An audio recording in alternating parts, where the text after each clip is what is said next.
In this episode, we have power challenges, we miss out on getting our picture taken, Stu sets up a makeshift laundry, he goes fishing, or should I say casting, for the first time, and we discover some World War II history, as well as seeing a sea tragedy.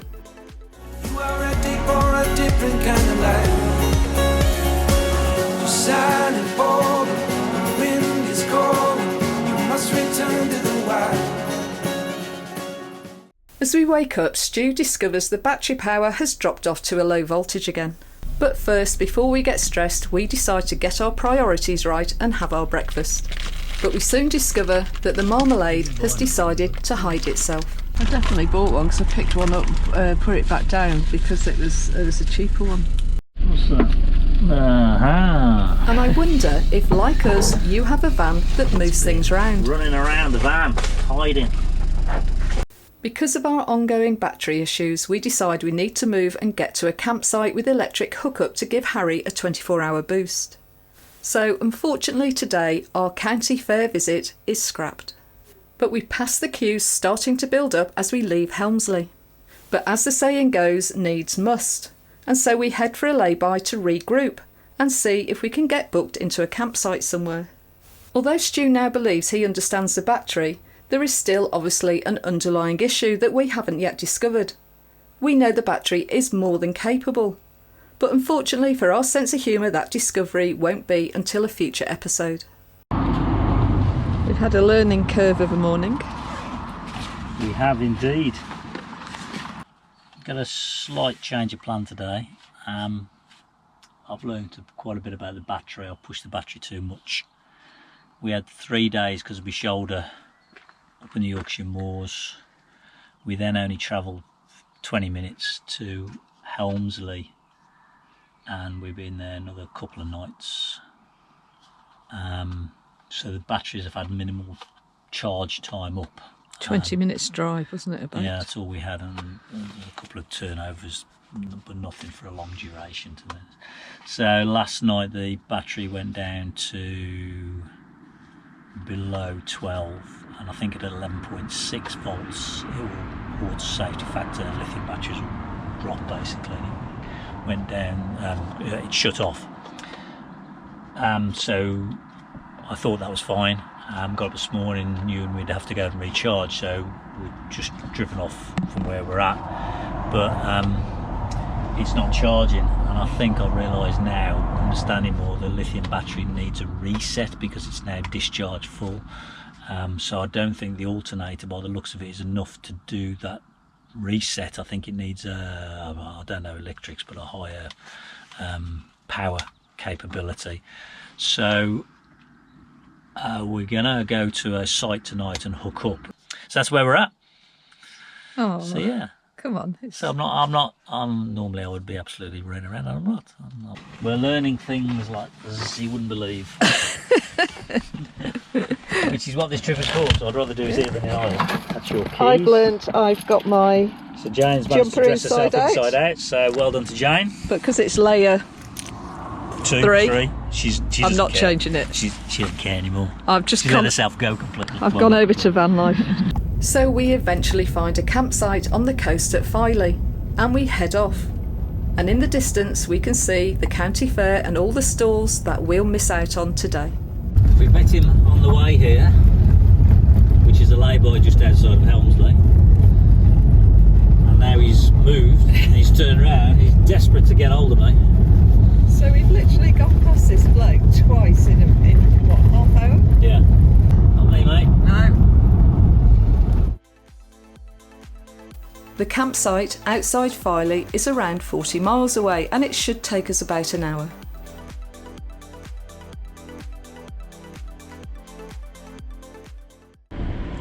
How much? 65. I'd like to point out that's a long and deep, meaningful conversation with Stu. And there's the evidence. I only get it when I go to a petrol station. So we fill up twice a day. We actually want to go right. I don't know if you do this, but for safety, we sometimes go with the traffic and then turn around.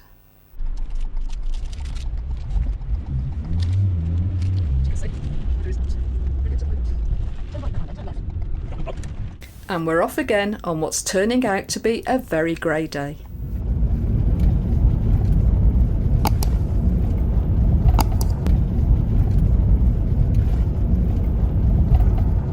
We finally arrive at the Honey Pot Inn just outside Filey. We hadn't had much choice as it was a bank holiday, but it had a pub, so we thought an easy evening meal was to be had. We just found the pub shut for the night, so it's just the campsite. So Stu's just booked in. We're at a place called the Honey Pot Inn in, is it Filey? Yeah, it's just outside of Filey. I mean, we were just looking for a place really to hook up and use the power. But he was just saying, just met the guy, he was £20 a night, so it's nothing fancy to be honest. He was just saying that the pub's not open today. It's bank holiday, Monday. The pub's not open today because he can't get people to work. He just can't find anybody to work. So he's, I think he's only opening 3 days a week at the moment because that's the only staff he can find. Crazy. Mad. Sounds like he would do. If he could. Yeah, definitely. But he can't. So we're going to go. We're just going to set up, put the electrics on. Fingers crossed that we can restart the battery. If either way, we're just going to enjoy ourselves. I think we'll go for a walk if Jane wants to. Yes, we're going for a walk. I might take me fishing. Okay, that's why we're going for a walk. That's why he wants me to go for a walk so I can carry the bloody fishing rod. Are you going to fish with a deformed shoulder? I've got a deformed shoulder. Okay, an injured shoulder.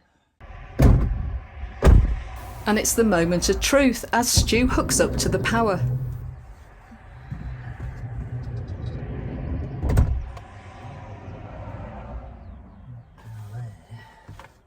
This is interesting. And it's charging! Okay, I'm happy.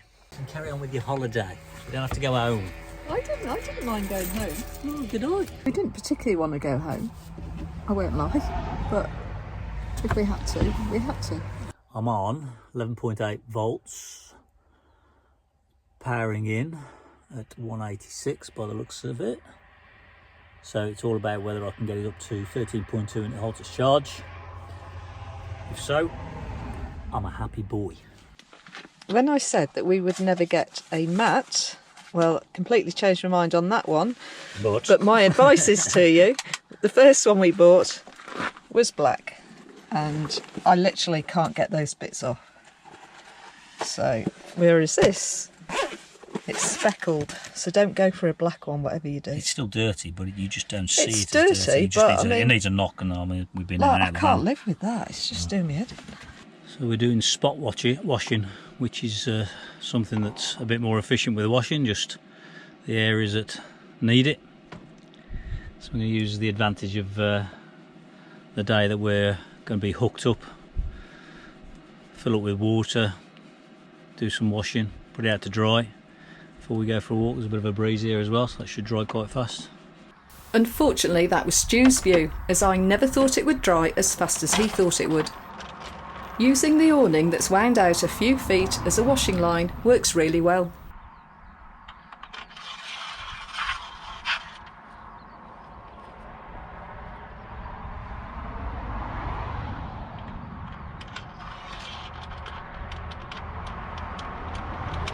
It's really misty and damp, and I'll be absolutely amazed if this washing dries.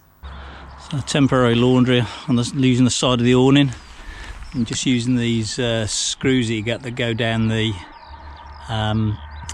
figure of 8, whatever they call it, rail that you can get. I'll put them in the description. They're really useful. Just little hooks.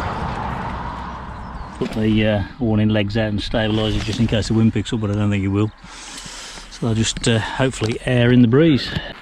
And we take the opportunity to fill it with water.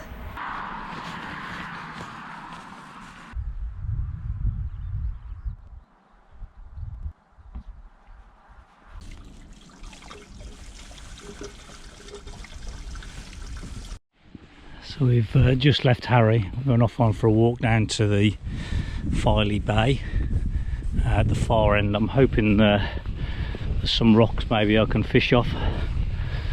I bought me a new rod and gear as one of my things to take up when I'm either out in Harry or back home. I used to do fishing, river fishing when I was a lad.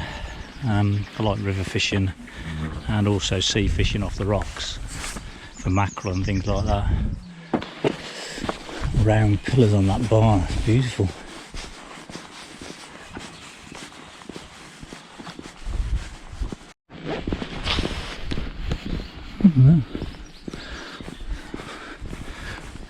Pretty little pond.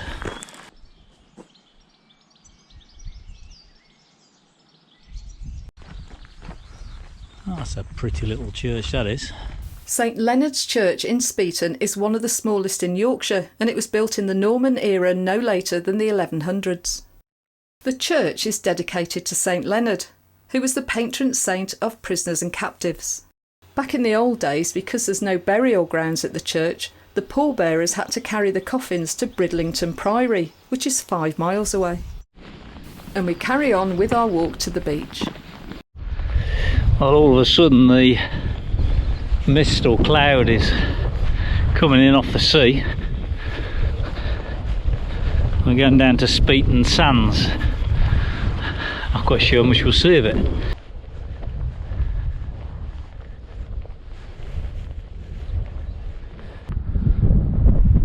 Some natural burial grounds.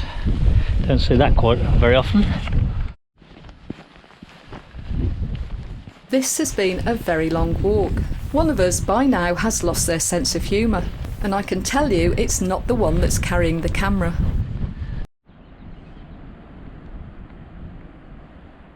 And we're faced with a large expanse of deserted beach. There's probably about 20 people here. The stones are brilliant white, and as always they're not easy to walk over. On the beach there are remains of World War II defence structures. These have collapsed due to coastal erosion since 1940, so you can see how far the cliffs have moved back in this clip. How often do we all walk our coastlines spotting World War II structures like this, and yet not realising the context of them in the landscape? I did some checks on the internet and came across some research that Chris Kolonko had performed over many years. And these are extracts from his report that he did working with CITiZAN and other journals he released, and in fact we have exchanged communications on his works in the making of this video. I will put the link in the description and other useful resources, and highly recommend if you are interested and get the chance to read them, as it will give you an insight the next time you are out and spot similar structures.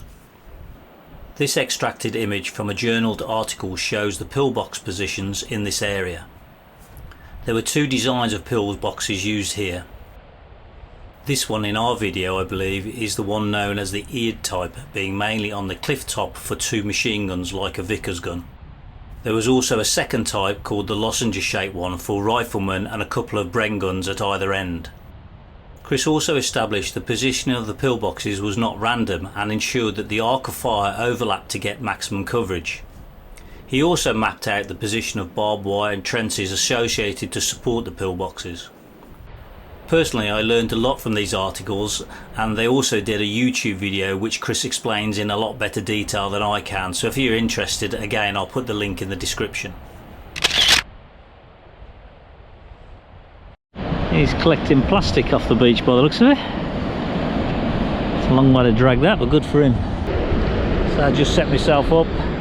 First time I fish with this. It's really rough off the rocks, but it's a bit shallow here, but we'll give it a go.